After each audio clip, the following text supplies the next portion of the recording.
বিসমিল্লাহির রহমানির রহিম। আসসালামু আলাইকুম রহমতুল্লাহি আবরকাত।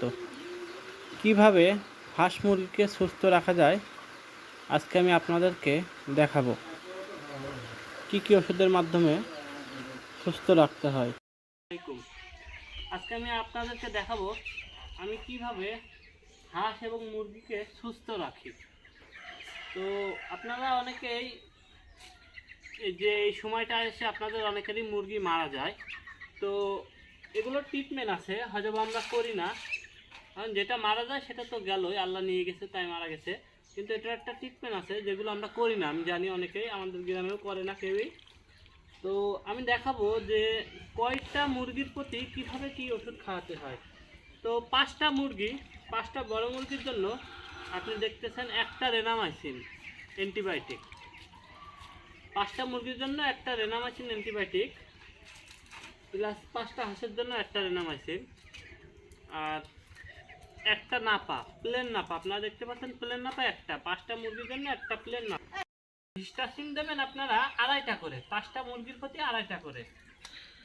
আপনারা দেখতেছেন রিবোমিন, মানে এটা হলো গালেঘার বড়ি, এটা আপনারা সবাই চিনতে পারবেন।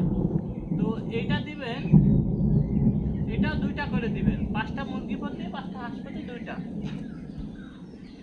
তো এই হলো মুরগির ওষুধ। আমি আমার যতগুলো মুরগি হাঁস যাই পালি, আমি এই 4টার বাইরে আমি কোনো ওষুধ খাওয়াই না। এখন টিকার প্রশ্ন, সেগুলো আমি আপনাদেরকে সামনের ভিডিওতে টিকা কিভাবে দিতে হয় এগুলো জানাবো, এগুলো সম্পর্কে। তো এই 4টা বড়ি আপনারা সাধারণত যারা 8টা 10টা মুরগি পোষেন, এই 4টা বড়ি মনে রাখবেন: Renamycin, Histacin, plain Napa, Ribomin. Renamycin 5টা মুরগির জন্য একটা, প্লেন নাপা 5টা মুরগির জন্য একটা, রিবোমিন 5টা মুরগির জন্য 2টা, এবং হিস্টাসিন 5টা মুরগির জন্য 2.5টা। এই হচ্ছে মুরগির ট্রিটমেন্ট। এগুলো আপনারা, এখন প্রশ্ন আসতে পারে যে ভাই আমি কতদিন পর পর খাবো। এগুলো আপনারা প্রত্যেক মাসে একবার খাওয়াবেন, যখন আর কি অতিরিক্ত বৃষ্টি হয়, মানে ঠান্ডার প্রবণতা যখন বেশি থাকে তখন। আর স্বাভাবিকভাবে 1 মাস পর পর খাওয়াতে পারেন, 2 মাস পরেও খাওয়াতে পারেন, তবে এটা খাওয়াবেন। এগুলো খাওয়ালে মুরগি আল্লাহর রহমতে যে অসুখগুলো হয় সে অসুখে মুরগি মারা যায় না। আরেকটা ওষুধ আছে, সেটা হলো মুরগির কৃমিনাশক। 10 গ্রামের একটা পাতা পাওয়া যায় বাজারে, তো এটা এখন আমার কাছে নাই আপাতত, এই জন্য আমি বলতে পারলাম না। তো এগুলো খাবেন। এখন মুরগির আপনারা দেখবেন যে অনেক মুরগি ডিম পারে, ডিম পেরে ডিমটা ভেঙে যায়, মানে পাতলা ডিম, পুষ্ট হয় না।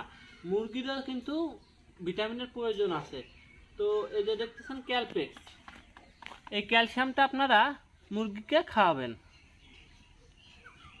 এখানে লেখা আছে প্রতি লিটার খাবার পানিতে ভালোভাবে মিশিয়ে 5-7 দিন, 2.5 মিলি প্রতি লিটার খাবার পানিতে। মানে এই ক্যালসিয়ামটা আপনারা 1 লিটার পানিতে 2.5 মিলি দিবেন, এবং 2.5 মিলি দিলে আপনার ধরেন যে 20টা মুরগি খাইতে পারবে। আর এই যে জিঙ্ক ভেট, এই জিঙ্কটা আপনারা খাওয়াতে পারবেন। এই জিঙ্কেরও একই মিলি এই জিঙ্ক ভেট। এগুলো খাইলে আপনার মুরগি সুস্থ থাকবে এবং দ্রুত ডিম দেবে। যে আপনি এই ওষুধগুলো খাওয়ানোর কারণে হয়তো বা আপনার মুরগি, অনেকে বলে যে ওষুধ খাইলে মুরগি ডিম দিতে পারে, কিন্তু হ্যাঁ, এই ওষুধ খাওয়ানোর পরে যদি আপনারা এই ক্যালসিয়াম আর এই ভেট, এই জিঙ্ক খাওয়ান, তাহলে অবশ্যই আপনার মুরগি বেশি বেশি ডিম দেবে, মানে ডিম পাড়া শেষ, আবার খুব দ্রুতই ডিম পারবে। তো এগুলো গুঁড়ো করে আপনারা কিভাবে খাবেন, এগুলো গুঁড়ো করে আপনারা চালের সাথে মিশিয়ে খাওয়াতে পারেন, তাহলে দেখবেন আপনি সফল উদ্যোক্তা হতে পারবেন।